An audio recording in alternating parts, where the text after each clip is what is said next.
नमस्कार, आप देख रहे हैं काल चक्र की खास पेशकश पुण्यकारी पितर पक्ष और मैं हूं आपके साथ अंजलि आनंद और मेरे साथ हैं प्रश्न कुंडली विशेषज्ञ पंडित सुरेश पांडे जी। बहुत बहुत स्वागत है पंडित जी आपका। कब, कैसे, कितने दिन बाद मिलेगा आपको पितृपक्ष में किए श्राद्ध और पिंडदान का फल? काल चक्र स्पेशल।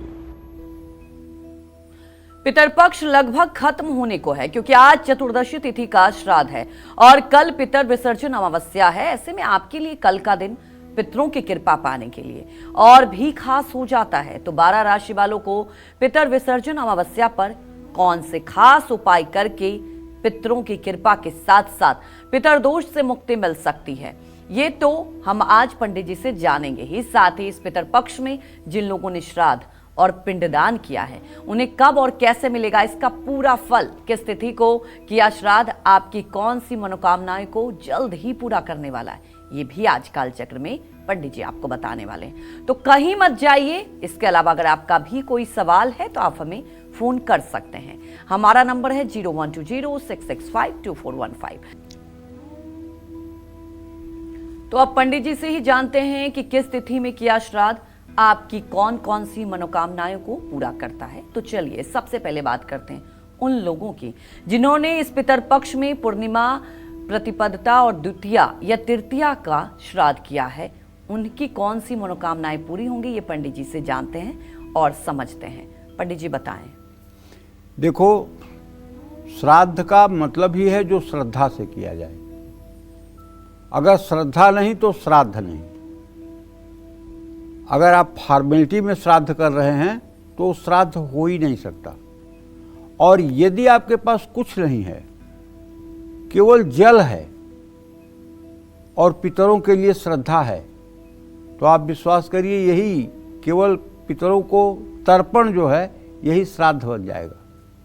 और आपके पास 56 प्रकार के व्यंजन हैं, पितरों को समर्पित करने के लिए बहुमूल्य वस्तुएं हैं, लेकिन श्रद्धा नहीं है तो वो श्राद्ध नहीं बन पाएगा। जिन लोगों ने पूर्णिमा का श्राद्ध किया है उनकी बुद्धि, पुष्टि, स्मरण शक्ति, धारणा शक्ति, संतान सुख और ऐश्वर्य की वृद्धि होगी, इसमें कोई दो राय नहीं है। और जिन लोगों ने प्रतिपदा का श्राद्ध किया है उनको सुख, समृद्धि, संपत्ति और धन की प्राप्ति होगी। जिन लोगों ने द्वितीया का श्राद्ध किया है या इस तिथि में अपने पितरों का पिंडदान किया है उनको जीवन में हर सुख समृद्धि प्राप्त होगी। ऐसा व्यक्ति राजा के समान सुख भोगेगा। जिन लोगों ने तृतीया तिथि में पितरों का पिंडदान और श्राद्ध किया है उन पर पितरों की विशेष कृपा रहेगी। तृतीया तिथि का श्राद्ध पापनाशनी माना जाता है, इसलिए तृतीया तिथि को श्राद्ध करने वाले सब प्रकार के पाप ताप से मुक्त होते हैं। श्राद्धों की बहुत महिमा है हमारे पुराणों में। और जानते हैं, ये पितरों की पूजा केवल पितर पक्ष में नहीं होती है। छोटा से छोटा अनुष्ठान अगर आप करते हैं तो उसमें भी नांदी मुख श्राद्ध होता है। नांदी मुख श्राद्ध होता है विवाह के समय, जब लड़के को कंगन बांधा जाता है,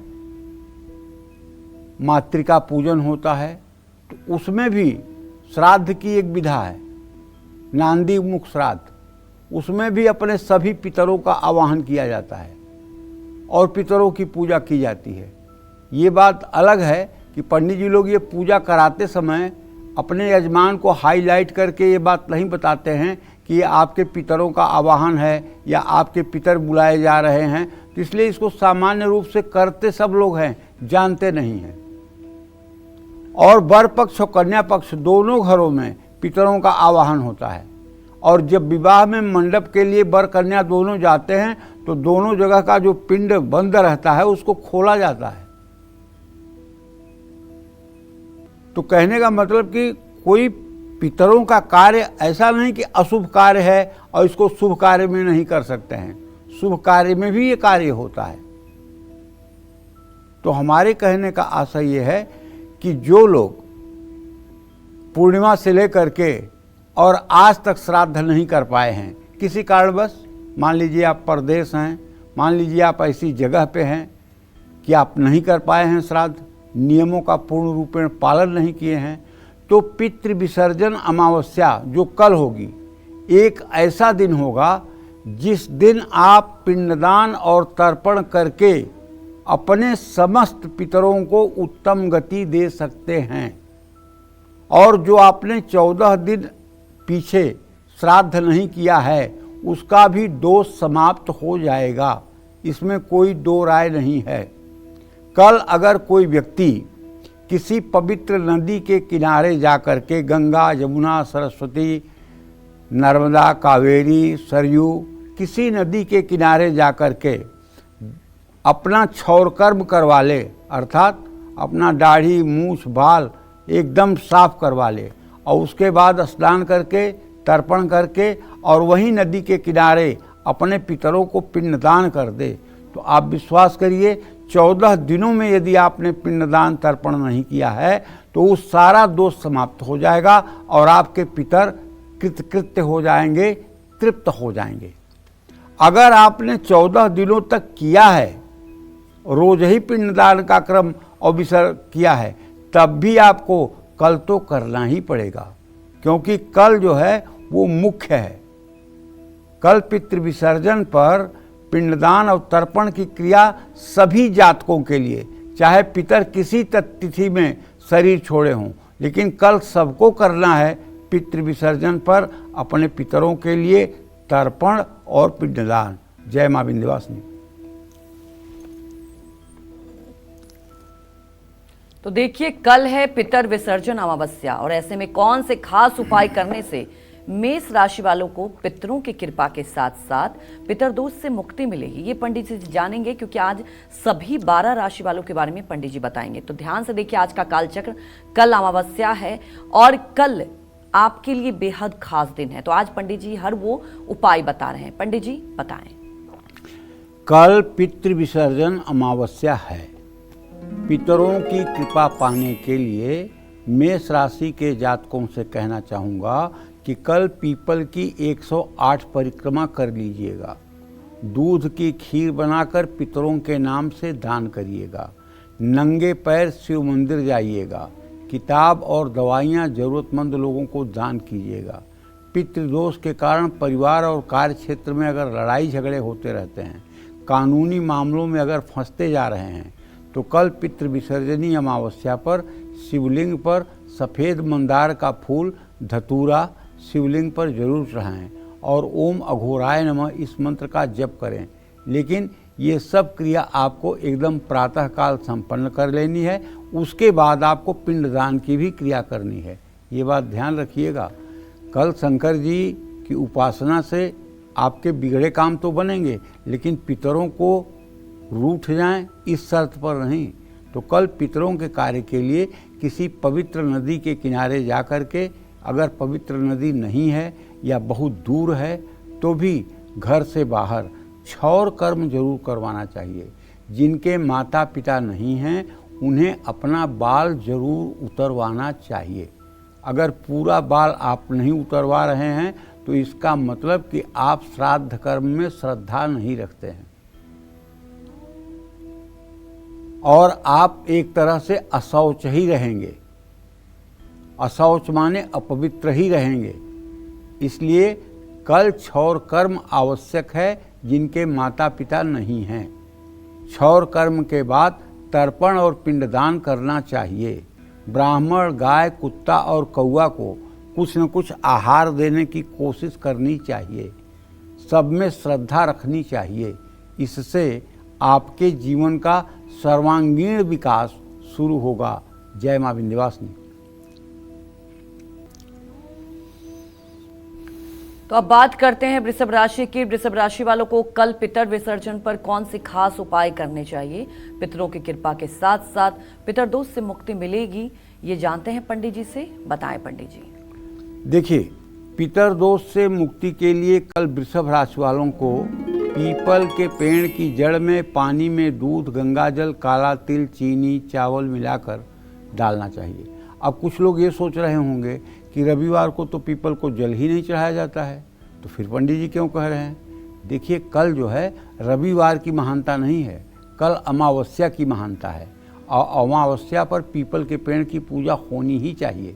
इसलिए यहाँ कल रविवार गौण हो जाएगा और अमावस्या ऊपर हो जाएगी, इसलिए आप पीपल के पेड़ की पूजा कर सकते हैं। ये कहीं से भी आपके लिए दोषकारक नहीं होगा। और हाँ, एक बात बताना चाहूँगा, अपने दिन की शुरुआत आप ओम नमो भगवते वासुदेवाय भगवान श्री हरि विष्णु के द्वादशाक्षर मंत्र से करें। और कल नंगे पैर शिव मंदिर जा कर के शिवलिंग पर आग के 21 फूल, कच्ची लस्सी, बेलपत्र ये सब चढ़ाएं और पीपल के पेड़ पर जनेऊ भी चढ़ाएं। उसके बाद आपको पिंडदान की क्रिया में भी सम्मिलित होना है। सर का बाल मुड़वाना है, दक्षिण दिशा में मुंह करके पिंडदान और तर्पण करना है। पिंडदान तर्पण करके ब्राह्मण को भोजन की व्यवस्था करनी है, गाय, कुत्ते, कौवे के लिए कुछ खाने की व्यवस्था करनी है और फिर प्रसन्न चित्त होकर के अपने घर आकर के आप भोजन भजन करें। इससे निश्चित रूप से आपका भाग्योदय होगा। जय मां विंध्यवासिनी। आगे चर्चा करेंगे, लेकिन उसके पहले हमारे एक दर्शक राजीव हाजीपुर से जुड़ चुके हैं। राजीव, आप पंडित जी से सवाल पूछ सकते हैं। राजीव, सवाल पूछिए। जी प्रणाम पंडित जी। हाँ, सदा सुखी रहे भैया। जी, मेरा नाम राजीव कुमार सिंह हुआ। जी। मेरे दो प्रश्न हैं। एक तो मैं 1980 का जन्म है मेरा, अप्रैल। जी। मेरा पहला प्रश्न है मकान के बारे में और दूसरा मेरी बेटी है जो अब लगभग 11th में है, एडीसी का।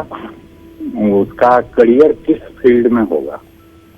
और एक पुत्र है रक्षित, वो अभी 10th दे रहा है इस साल, तो उसका करियर किस फील्ड में करना चाहिए? पहले प्रश्न का उत्तर ये है कि आपका लग्नेश और चतुर्थे शुक्र शनि षडाष्टक योग बना रहे हैं। अभी आपके घर में काफ़ी विलंब है, आपका घर बनने में काफ़ी विलंब की स्थिति बनी हुई है। संसाधनों के होते हुए भी घर की व्यवस्था अभी बन पाना काफ़ी कठिन लग रहा है। मुझे जहाँ तक लग रहा है कि मार्च 2028 के बाद ही आपके घर बनने का कार्यक्रम शुरू हो पाएगा। जहाँ तक आपने अपने बेटी के बारे में राजीव प्रश्न किया है, तो मैं आपको बताना चाहूँगा कि देखिए, बृहस्पति से पंचम भाव का स्वामी मंगल है और बृहस्पति और मंगल की स्थिति परस्पर पंचम नवम है। बिटिया पढ़ने में सचमुच में होशियार है।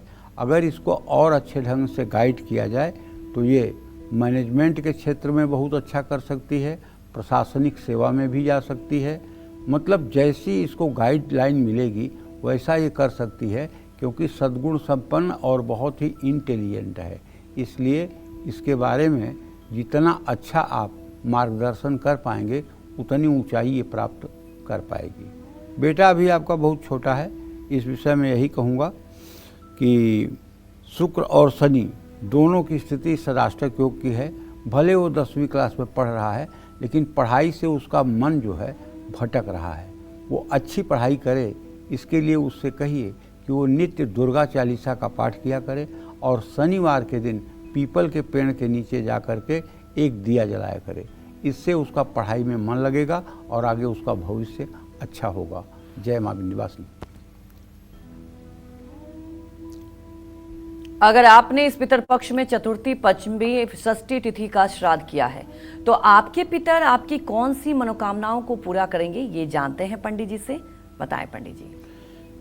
देखिए, पितृपक्ष में चतुर्थी तिथि का श्राद्ध कर चुके हैं तो आपके शत्रुओं का दमन हो जाएगा, परिवार पर पूर्वजों का आशीर्वाद बना रहेगा और आपको पापों से मुक्ति मिलेगी।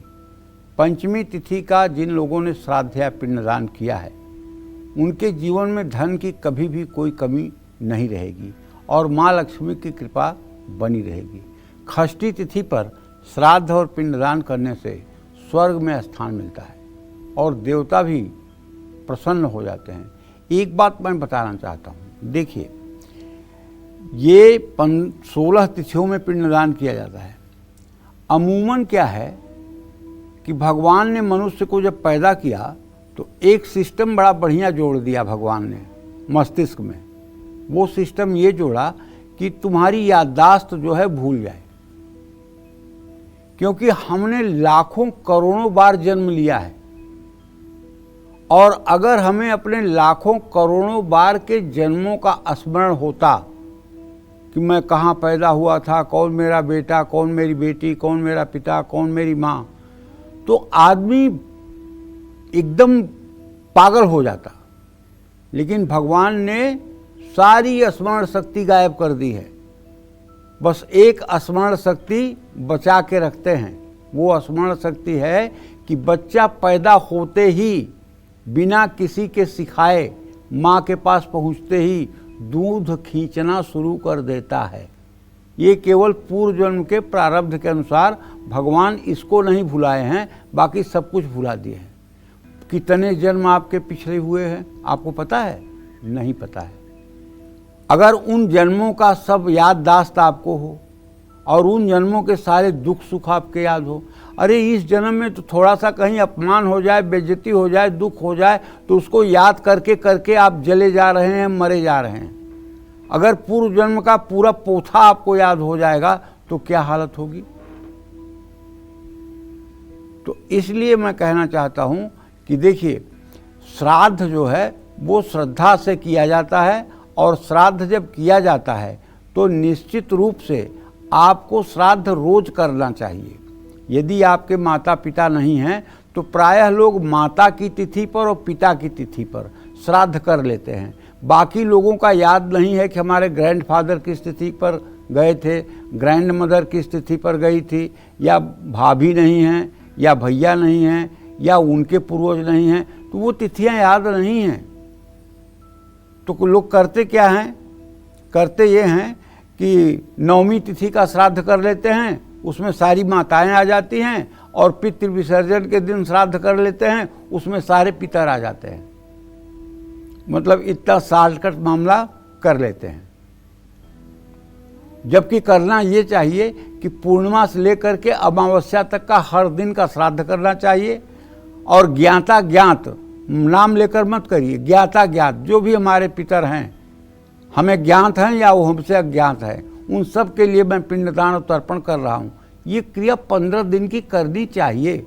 और एक बात जान लीजिए, पितर कर्म जब लुप्त होगा तभी इस सृष्टि का नाश होगा। और अब बहुत तेजी से पितर कर्म लुप्त हो रहा है। और जो लोग पितर कर्म को मान रहे हैं वो सहज में नहीं मान रहे हैं। किसी की बेटी 40 साल की हो गई है, शादी नहीं हो रहा है। किसी के घर में बीमारियों ने तांडव कर दिया है। किसी के घर में आकस्मिक दुर्घटना और मृत्यु हो रही है। कोई धनहानि का एकदम शिकार हो गया है, तब वो भाग रहा है कि पंडित जी कौन सा पितर रूठे हैं तो क्या करवाऊं। मतलब ऐसा नहीं कि सब एकदम राज राज है, दिन दूना रात चौगुना उन्नति चल रही है, हर तरह से प्रसिद्धि मिल रही है, और इसके बाद हम पितरों का श्राद्ध करें ना। जब एकदम गले तक छुरी लग जाएगी तब श्राद्ध क्या करूं, अब वो उपाय बताइए। अरे श्राद्ध श्रद्धा से किया जाता है, यह एक जरूरी चीज है। जरूरी नहीं है कि आप दुख और मुसीबत में पड़ने के बाद ही श्राद्ध करें। श्राद्ध अगर आप करें तो कभी दुख आएगा ही नहीं। दुख में सुमिरन सब करे, सुख में करे न कोई, जब सुख में सुमिरन करे तो दुख काहे को होए। अगर सुख के दिनों में आप पिंडदान, तर्पण और त्रिपिंडी श्राद्ध, नारायण बलि, गया श्राद्ध, भागवत का पाठ अच्छे दिनों में अगर करवा रहे हैं तो बुरे दिन आपके जीवन में आ ही कैसे सकते हैं। इन सब बातों का ध्यान रखना चाहिए। जय मां विंध्यवासिनी। तो आगे पंडित जी से मिथुन राशि वालों के बारे में जानेंगे, लेकिन उसके पहले हमारे एक दर्शक जुड़ चुके हैं। आप सवाल पूछ सकते हैं। कुणाल, आप सवाल पूछ सकते हैं। पंडित जी नमस्कार। हाँ नमस्कार भैया। पंडित जी, मेरा नाम कुणाल है और मेरी डेट ऑफ बर्थ 12/4/2002 है। तो मैं सरकारी नौकरी के लिए तैयारी कर रहा हूँ, क्या मैं सफल हो पाऊंगा? और दूसरा सवाल यह है कि मेरी बहन भी तैयारी कर रही है। देखिए कुणाल जी, ऐसा है, आपने जो प्रश्न किया है, आपके प्रश्न लग्न का स्वामी बुध है और आपके दसम भाव का स्वामी बृहस्पति है। अगर आप प्रयास करते रहेंगे तो अभी आप 23 साल के हुए हैं, 25वें साल के अंत और 26वें साल के शुरुआत में आपको सरकारी नौकरी मिल जाएगी, इसमें कोई दो राय नहीं है। और बहन के बारे में तो आपने अधूरा प्रश्न किया है, तो उसके बारे में भी बता देता हूँ कि बहन अगर आपकी बड़ी है तो आप मान के चलिए कि उसका सफलता कदम चूपने वाली है बहुत जल्दी, और अगर छोटी है तो समय लगेगा। जय मां विंध्यवासिनी।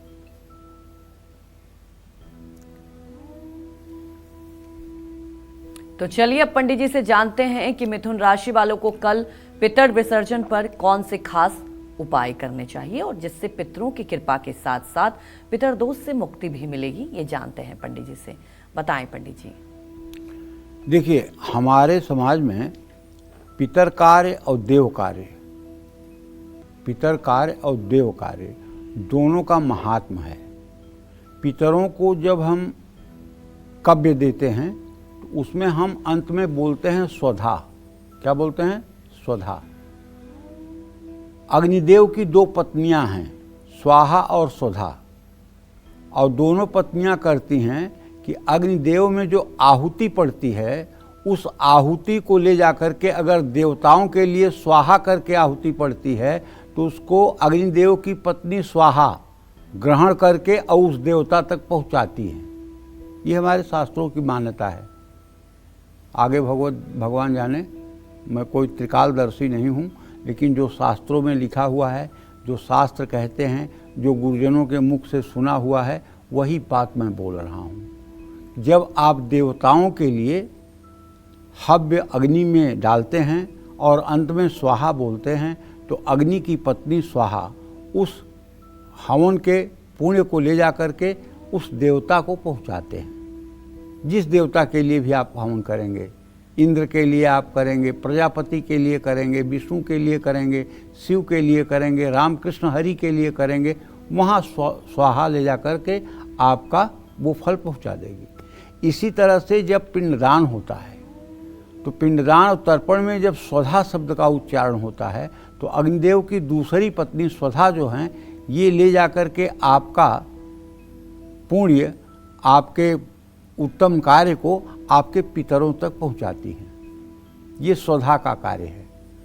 तो हमारे कहने का मतलब ये है कि स्वाहा और स्वधा अग्निदेव की दोनों पत्नियां देवता और पितरों को संतुष्ट करने का कार्य करती हैं। अगर पितृदोष के कारण परिवार और कार्यक्षेत्र में परेशानियां आ रही हैं, आप तनाव में आ गए हैं, तो कल पितृ विसर्जनी अमावस्या पर पहले सुबह सुबह उठिए, स्नान करके।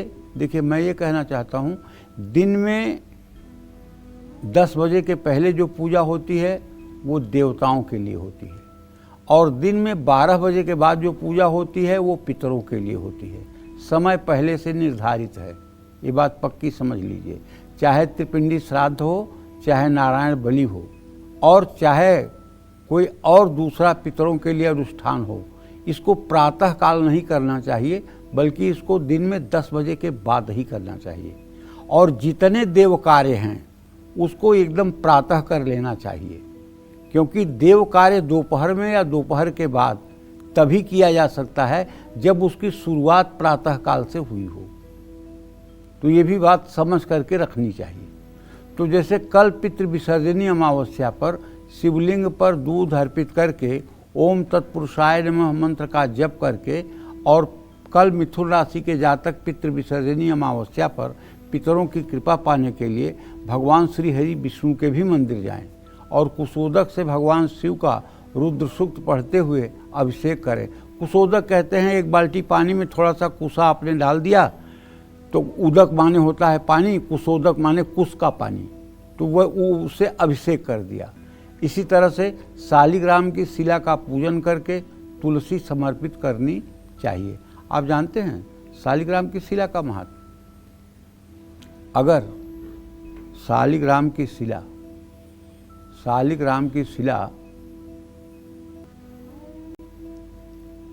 तुलसी के साथ उस पर गंगा जल या कोई जल डाल करके अभिषेक करके और उसका चरणामृत ले लिया जाए तो दावे के साथ कहता हूँ उस आदमी की अकाल मृत्यु नहीं हो सकती, उस आदमी की कभी दुर्घटना नहीं हो सकती। एक छोटी सी बात आप लोगों को बताना चाहूँगा। श्री वृंदावन में मलूक पीठ है, मलूक पीठ, और मलूक पीठ के पीठाधीश्वर इस समय परम पूज्य श्री राजेंद्र दास जी महाराज हैं। बहुत पहले की बात है जब मलूक जी थे तो एक ग्वालन मलूक पीठ में रहने वाले सारे साधु संतों को दूध दही ले आकर के खिलाती थी और उसका पति इस चीज़ का विरोध करता था, लेकिन वो छिपा करके झूठ बोल करके दूध दही छाछ ले आकर के उन साधु संतों की सेवा करती थी और उसका पति इसका बहुत विरोध करता था कि जो दूध दही तुम इन लोगों को खिला रही हो इसको हम बेच करके पैसे कमाते, तुम ये क्या कर रही हो। और एक दिन संयोग से 16 साल का उसका लड़का और सांप के काटने से मर गया। उस ग्वाले का बेटा 16 साल का सांप के काटने से मर गया।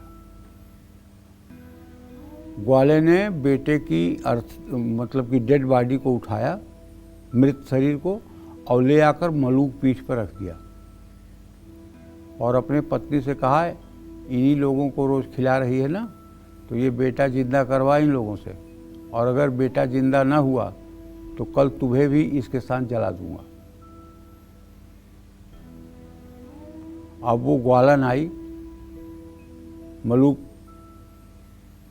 दास जी महाराज से बोली कि महाराज मुझे ये चिंता नहीं है कि मैं जला दी जाऊंगी, मुझे ये भी चिंता नहीं है कि मैं मर जाऊंगी, लेकिन मुझे बस एक चिंता है, संतों के सामर्थ्य पर प्रश्न चिन्ह उठ रहा है, संतों के सामर्थ्य पर प्रश्न चिन्ह उठ रहा है, इसलिए संतों का सामर्थ्य प्रकट होना चाहिए। मुझे मरने का कोई डर नहीं है और न पुत्र के मरने से मुझे कोई दुख है, क्योंकि इस नश्वर संसार में एक दिन सबको जाना है। तो मलूक दास जी महाराज ने अपने धूनी से चिमटा निकाला और चिमटा निकाल करके अपनी तर्जनी उंगली पे चिपका करके और ऐसे हाथ को किया और हाथ से 2 बूंद जल की तरह कोई वस्तु निकली जो उस लड़के के नाक में गई, और जैसे कोई सोगते से जग गया हो वैसे वो लड़का उठ करके बैठ गया, जैसे सोया रहा हो उठ के बैठ गया। सब आश्चर्यचकित हुए। तो मलूक दास जी से उनके शिष्यों ने पूछा कि गुरुजी आपके हाथ से क्या 2 बूंद गिरा था जिससे वो जिंदा हो गया, क्या था आपके हाथ से, कैसे गिरा था 2 बूंद।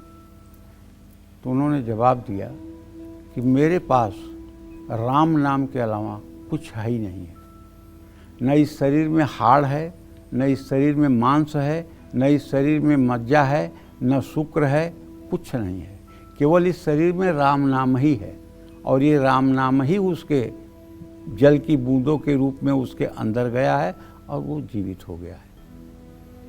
तो पहले भजनानंदी ऐसे थे जिनके रोम रोम से राम नाम का उच्चारण होता था। तो कहने का आशय ये है कि आज भी अगर कोई भजनानंदी है और भजन में सचमुच में दिखावा नहीं करता है, भजन में आनंद लेता है, तो निश्चित रूप से आप मानिए उसके लिए इस पृथ्वी पर कुछ भी असंभव नहीं है। जय मां विंध्यवासिनी।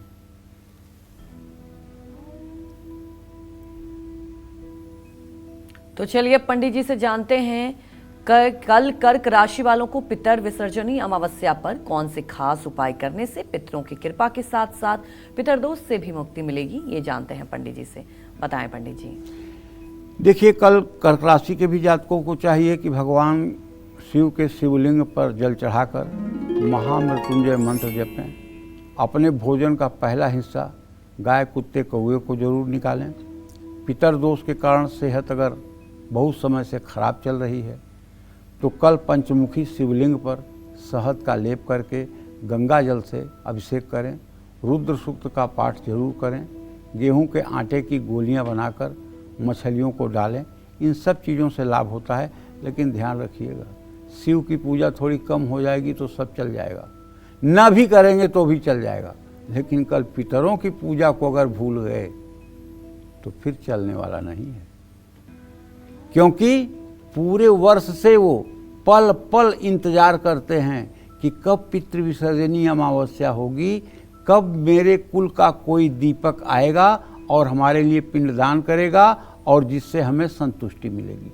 पूरे 365 दिनों से इंतजार करने के बाद पितृ विसर्जन अमावस्या आती है और पितर इसका बेसब्री से इंतजार करते हैं। और कल पता लगा कि आप शंकर जी के मंदिर में अटक गए हैं और आप पितरों के लिए कुछ नहीं कर रहे हैं, तो एक बात जान लीजिए कि भोलेनाथ तो 88,000 वर्ष समाधि में चले जाते हैं और पितर तो 1 मिनट समाधि में नहीं जाएंगे, ये महातांडव कर देंगे। इसलिए पितरों का कार्य न छूटने पाए, हमारा रिक्वेस्ट ये है। देवी देवताओं की पूजा भले छूट जाए कल, लेकिन पितरों की पूजा नहीं छूटनी चाहिए, ये मेरा सबसे रिक्वेस्ट है। जय मां विंध्यवासिनी। चलिए बिना वक्त गवाए अब बात करते हैं उन लोगों की जिन्होंने इस पितर पक्ष में सप्तमी, अष्टमी, नवमी और दशमी तिथि में श्राद्ध किया है। इन तिथियों में किए गए श्राद्ध से कौन कौन सुख मिलते हैं, आइए जानते हैं पंडित जी से। बताएं पंडित जी।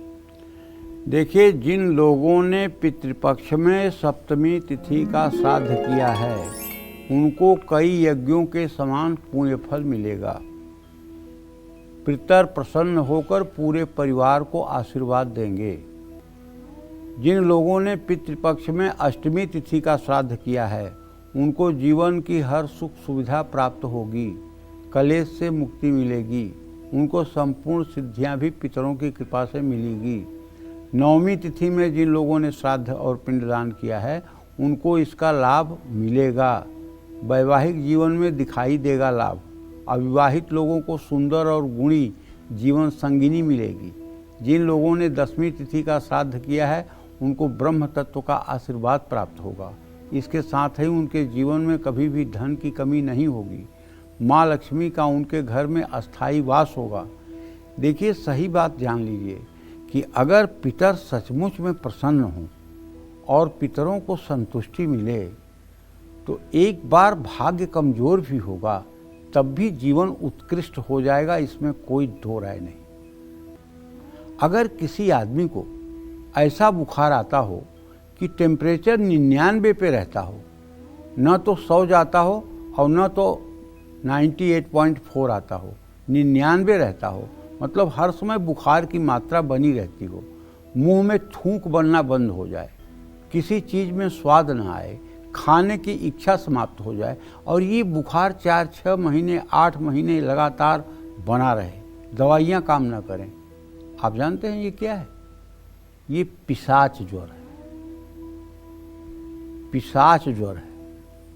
बहुत ज्वर होते हैं, ऐहिक ज्वर, व्याहिक ज्वर, त्राहिक ज्वर, चातुर्थिक ज्वर, मास ज्वर, खड़मास ज्वर, सांवत्सरिक ज्वर, वात ज्वर, पित्त ज्वर, श्लेष्म ज्वर, पिशाच ज्वर, ये बहुत प्रकार के ज्वर हैं।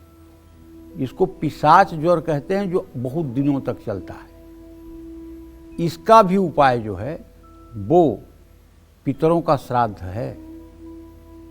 अगर ऐसे लोग ठीक ढंग से काशी, प्रयाग, नासिक, पुष्कर, पिहेवा, हरिद्वार में यदि त्रिपिंडी श्राद्ध करा लें और अच्छे से त्रिपिंडी श्राद्ध हो जाए तो आप पक्का मानिए कि हर प्रकार से स्वास्थ्य की समस्याओं का समाधान हो जाता है। एक बात, भगवान सत्यनारायण की पूजा करवाना, सतचंडी यज्ञ करवाना, महामृत्युंजय यज्ञ करवाना, ये सब आसान है, सच्ची बात बता रहा हूँ।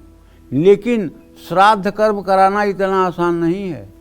श्राद्ध कर्म के विशेषज्ञ पंडित होते हैं जो श्राद्ध कराना जानते हैं और उंगलियों पर गिन करके श्राद्ध कराने वाले पंडित जी लोग मिलेंगे, उंगलियों पर गिन के, जो श्राद्ध के तत्व को जानते हों, जो श्राद्ध को ठीक ढंग से करा सकें, ऐसे ब्राह्मणों की संख्या उंगलियों पर गिन करके है। तो ऐसे में भाई एक काम कर लेना चाहिए। ठीक है, ज्ञान नहीं है, कोई बात नहीं है, नहीं है, समय कलयुग कलिकाल अपना प्रभाव दिखा रहा है।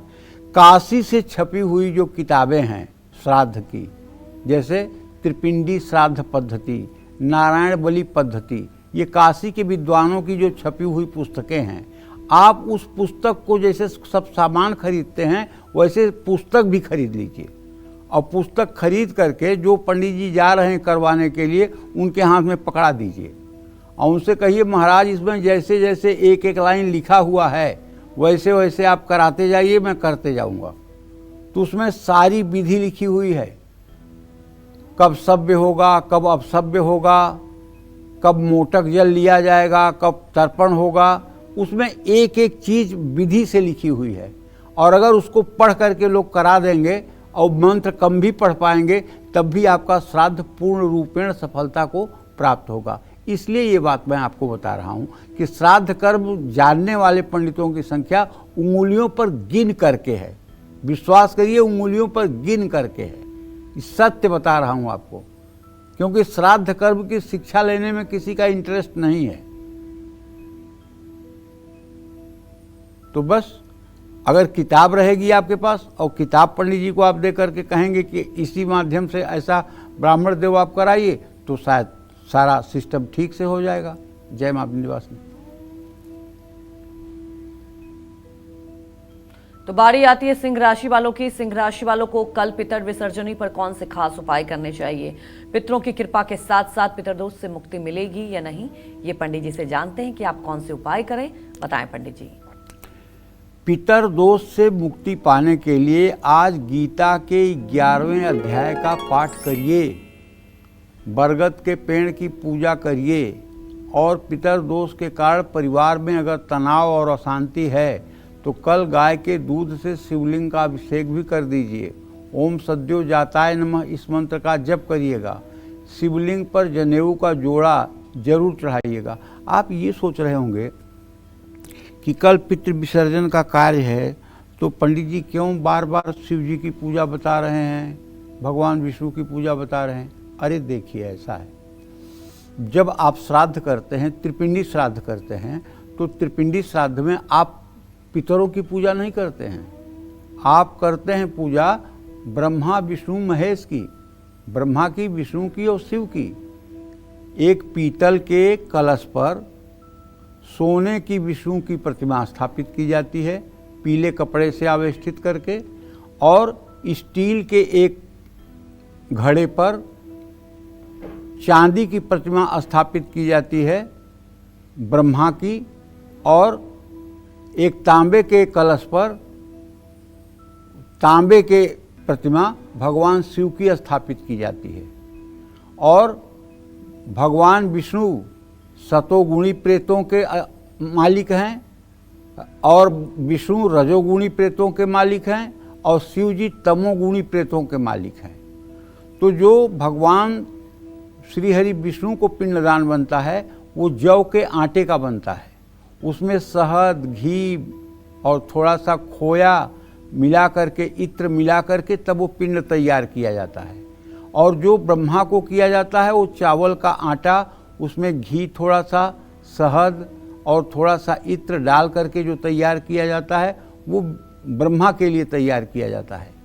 वो राजस प्रेतों के लिए, वो राजस प्रेतों के अधिपति हैं। और जो भगवान शिव के लिए समर्पित किया जाता है वो काले तिल के आटे का पिंड बनाया जाता है, उसमें भी शहद, घी और इत्र डाला जाता है, लेकिन वो तामसी प्रेतों के अधिपति हैं। जब इन लोगों को पिंड दिया जाता है और पिंड समर्पित हो जाता है तो यजमान को पिंड सूंघने के लिए भी कहा जाता है। अच्छा, आपने पिंडदान किया ब्रह्मा विष्णु महेश को, लेकिन ये पिंडदान पहुंचेगा आपके पितरों को। जैसे आपने किसी बैंक में ले जाकर के पैसा जमा किया, डिपॉजिट किया अमेरिका में रहने वाले अपने बेटे को, तो अमेरिका में उसको जैसे पैसा मिल जाएगा वैसे ही यहाँ आप ब्रह्मा विष्णु महेश को पिंडदान करेंगे और इस पिंडदान का पुण्य जो है आपके पितर जिस लोक में होंगे या पृथ्वी पर पैदा हो चुके होंगे या पितर लोक में होंगे उनको इसका लाभ मिल जाएगा। इसमें बिल्कुल संदेह नहीं करना चाहिए। जय मां विंध्यवासिनी।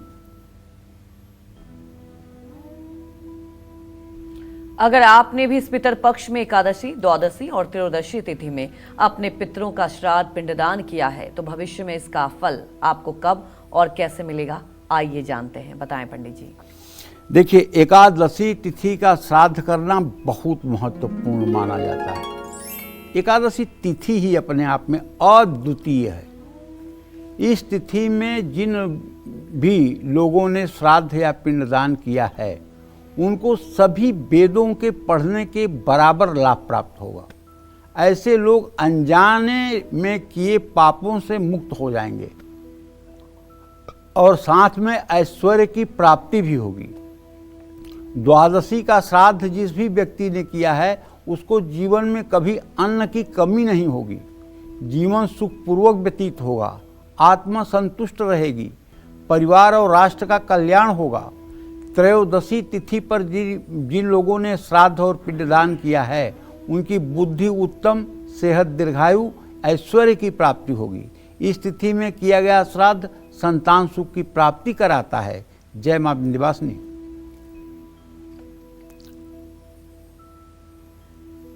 कल पितर विसर्जनी अमावस्या पर कौन से खास उपाय करने से कन्या राशि वालों को पितरों की कृपा के साथ साथ पितरदोष से मुक्ति मिलेगी, ये जानते हैं पंडित जी से। बताएं पंडित जी। कन्या राशि के जातकों को बताना चाहूँगा कि भाई पितर दोष से पीड़ित हैं तो अपने घर में पारे का शिवलिंग स्थापित कर लीजिएगा और उसकी विधिवत पूजा कीजिएगा। पूजन करके पितर दोष से मुक्ति मिलेगी भगवान शिव की पूजा से। कन्या राशि वालों को कल पीपल के पेड़ की परिक्रमा भी करनी चाहिए। पितरों का तर्पण कांसे के बर्तन में करना चाहिए। कल सुबह उगते सूर्य को जल चढ़ाते हुए गायत्री मंत्र का जप करना चाहिए। दरिद्रता दूर होगी और शुभ फल की प्राप्ति होगी। अगर आपके घर में कुछ ऐसा पितर दोष है जो पितर न होकर अब प्रेत हो गए हैं। पितर जब प्रेत कब बनते हैं? जब किसी के शरीर पर आकर के झूमने लगें और बातचीत करने लगें कि मैं अमुक हूँ, अमुक हूँ, अमुक हूँ, इसका मतलब ये पितर प्रेत हो गया है। ऐसे संकट में यदि आपका परिवार या आपके परिवार का कोई सदस्य है तो प्रायः इसमें सही मार्ग नहीं मिलता है और लोग बहुत बेचैन और परेशान होते हैं।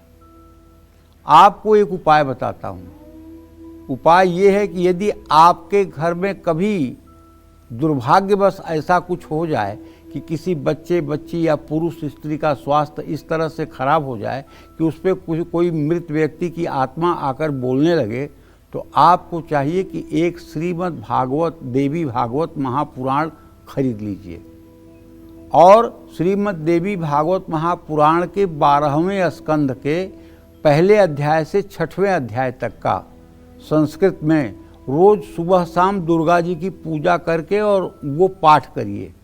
ये पाठ अगर आप लगातार 40 दिन कर देंगे तो चाहे जैसा भी प्रेत दोष होगा वो सदा सर्वदा के लिए समाप्त हो जाएगा।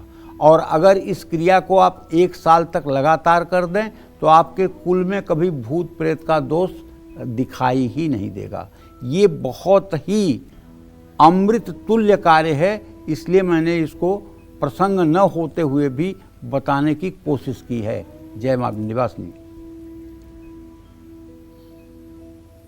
तो अब बात कर लेते हैं तुला राशि वालों की। तुला राशि वालों को कल पितर विसर्जनी पर कौन से खास उपाय करने चाहिए? पितरों की कृपा के साथ साथ पितरदोष से मुक्ति मिलेगी, जानते हैं पंडित जी से। बताएं पंडित जी। तुला राशि के जातकों को कल नंगे पैर शिव मंदिर जाकर शिवलिंग पर सफेद मंदार के 21 फूल, कच्ची लस्सी, बेलपत्र चढ़ाना चाहिए। कल किसी धार्मिक स्थान में पीपल या आम का पेड़ लगाना चाहिए। पितर दोष से मुक्ति के लिए गाय को चारा भी खिलाना चाहिए। 108 बार पीपल के पेड़ की परिक्रमा भी करनी चाहिए। बबूल के पेड़ की जड़ में मीठा दूध चढ़ाना चाहिए। ये सब आपके लिए सौभाग्यदायक होगा। जय मां विंध्यवासिनी।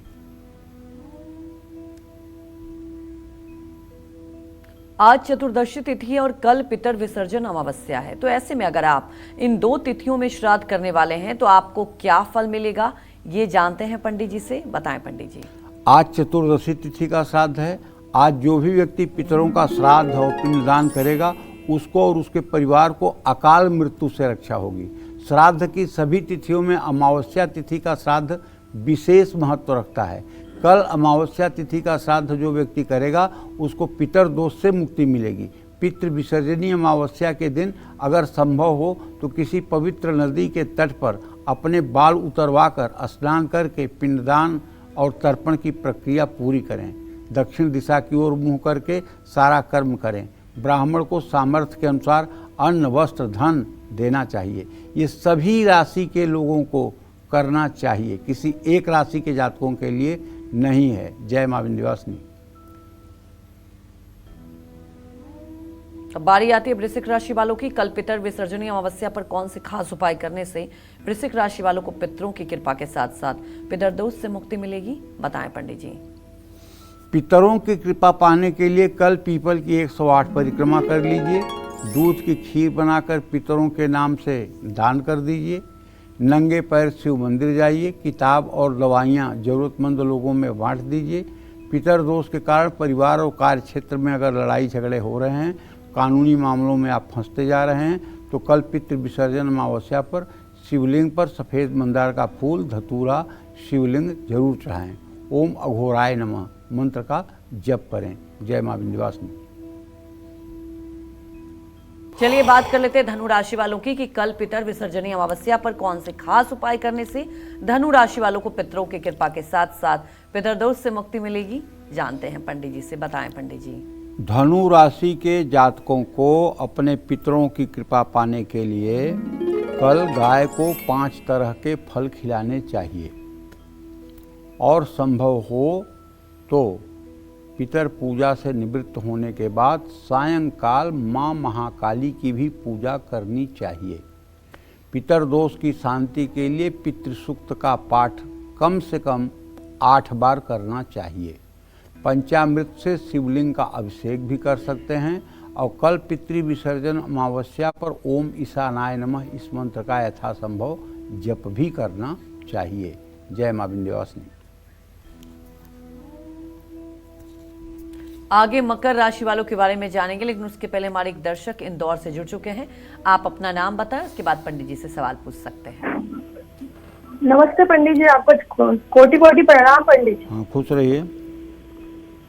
पंडित जी मेरे 2 क्वेश्चन है। मैं इंदौर से बोल रही हूँ, मेरे बेटे और मेरे पति के बारे में। पहले नाम बताओ अपना। मेरा नाम नेहा है पंडित जी। ठीक है। मैं इंदौर से बोल रही हूँ। चलो पंडित जी, मेरे बच्चे का जन्म हुआ है इंदौर में 9:51 पे। उसका जन्म तारीख है मतलब 31/8/2016 में। उसको किस क्षेत्र में आगे करना है पंडित जी, खेल में कि पढ़ाई में? और मेरे पति देव है वो मतलब 1985 में उनका जन्म हुआ है और समय है वो भोपाल में हुए हैं 6:30 बजे सुबह। उनकी नौकरी स्थायी नहीं रहती है पंडित जी, और वो थोड़ा सा स्वास्थ्य भी उनका बिगड़ा रहता है और वो व्यापार करने की भी कोशिश करते हैं, पर 6 महीने के आसपास ही उनका बंद हो जाता है। नेहा देखो, अपने बेटे को तो इंजीनियरिंग कराओ, खेल ओल का चस्का मत लगाना। ऐसे मतलब कि स्वस्थ रहने के लिए खेल कूद करे, ठीक बात है। अभी तो 9 साल का है, लेकिन इसको मैं कह रहा हूँ कि इसको अभी से इसके दिमाग में डालो कि इसको बड़ा इंजीनियर बनना है और इंजीनियरिंग की पढ़ाई के लिए पूरा प्रयास करना है। और चूँकि बुधादित्य योग है, इसलिए अगर मैथ का ट्यूशन इसका अभी से लग जाए और मैथ इसकी स्ट्रांग हो जाए तो आप देख लेना आगे इसके जीवन का सारा मार्ग बहुत आराम से पार हो जाएगा। अभी 9 साल का है, अभी जो इसके कोर्स में है उसमें मैथ पर थोड़ा सा फोकस करने की ज़रूरत है। और नेहा, जो आपने दूसरा प्रश्न पूछा है बेटा अपने पति के लिए, तो उसके बारे में बताना चाहूँगा कि देखो ऐसा है कि आपके पतिदेव जो योजना बनाते हैं ना, उसमें जो नकारात्मक समय आता है उसका मूल्यांकन नहीं कर पाते हैं। इसलिए न तो मतलब कि व्यवसाय में सफलता मिल रही है, और जहाँ तक नौकरी का प्रश्न है तो वर्क स्थान का स्वामी मंगल बेमतलब वहाँ लोगों के साथ इनके मतभेद की स्थिति उत्पन्न हो जाती है।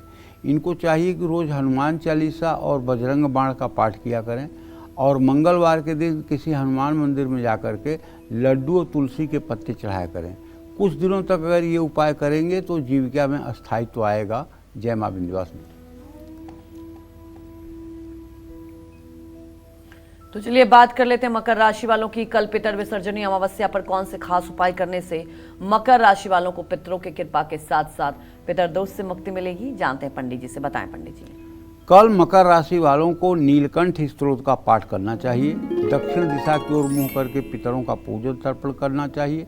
पितरों के नाम से किसी जरूरतमंद विद्यार्थी की मदद करनी चाहिए। मकर राशि वाले कल पितृदोष की शांति के लिए चावल और घी मिलाकर लड्डू बनाएं और मछलियों को खिलाएं। 8 मुखी रुद्राक्ष खरीदकर अपने पास रखें और शिवलिंग की पूजा करें। जय मां विंध्यवासिनी। चलिए बात करते हैं कुंभ राशि वालों की।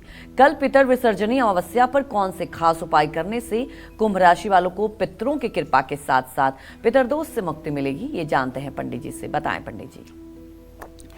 देखिए, पितरों की कृपा पाने के लिए कल कुंभ राशि के जातकों को चाहिए कि जरूरतमंद लोगों में अन्न, कपड़े, धन ये सब अपने पितरों के नाम से मुक्त हस्त से, खुले हाथ से दान करें और घर की दक्षिण दिशा की दीवार पर अपने स्वर्गीय परिजनों की तस्वीर अगर अभी तक नहीं लगाए हैं तो उसे लगाएं और उनको धूप दीप दिखाएं। कल शाम के समय घर में दीपक जला करके पितृसूक्त का पाठ करें। शिवलिंग पर दूध और काले तिल चढ़ाएं। देखिए, कल देवताओं की पूजा में अगर मिस्टेक हो गई तो कोई बड़ी बात नहीं, आप माफ़ हो जाओगे, मैं कह रहा हूँ दावे के साथ। लेकिन कल पितरों के साथ अगर लापरवाही हुई तो फिर ये माफ़ होने लायक बात नहीं होगी। इसलिए कल पितृकर्म को बहुत अच्छे से करना है। बहुत अच्छा माने बहुत अच्छा। पितरों के नाम से जितने गरीब, दुखिया, असहाय लोगों की आप मदद करेंगे उतना ही पितर प्रसन्न होंगे। जय मां विंध्यवासिनी। तो कल पितर विसर्जनी अमावस्या पर कौन से उपाय करें मीन राशि वाले, ये भी पंडित जी से जान लेते हैं। बताएं पंडित जी। मीन राशि के जातकों को बताना चाहूँगा कि पितर दोष से मुक्ति पाने के लिए मीन राशि के जातकों को कल अपने घर में पीने वाले पानी के स्थान पर एक दिया जलाना चाहिए, मिट्टी का दिया। पितृदोष से मुक्ति के लिए कल नंगे पैर शिव मंदिर भी जाना चाहिए। शिवलिंग पर सफ़ेद मंदार के 21 फूल, कच्ची लस्सी, बेलपत्र ये सब क्रम से चढ़ाने चाहिए। अपने घर में हो सके तो अलसी के तेल का दिया दरवाजे पर जलाना चाहिए। जय मां विंध्यवासिनी। पंडित जी, हमारे दर्शकों को आपने इतनी महत्वपूर्ण जानकारी दी, आपका बहुत बहुत धन्यवाद। उम्मीद यही करते हैं कि आपको भी आज का हमारा विषय बहुत पसंद आया होगा। कल फिर एक नए विषय और आपकी परेशानियों को दूर करने के लिए ढेर उपाय लेकर आएंगे हम पंडित सुरेश पांडे जी के साथ। तब तक काल चक्र की पूरी टीम को अनुमति दीजिए। नमस्कार।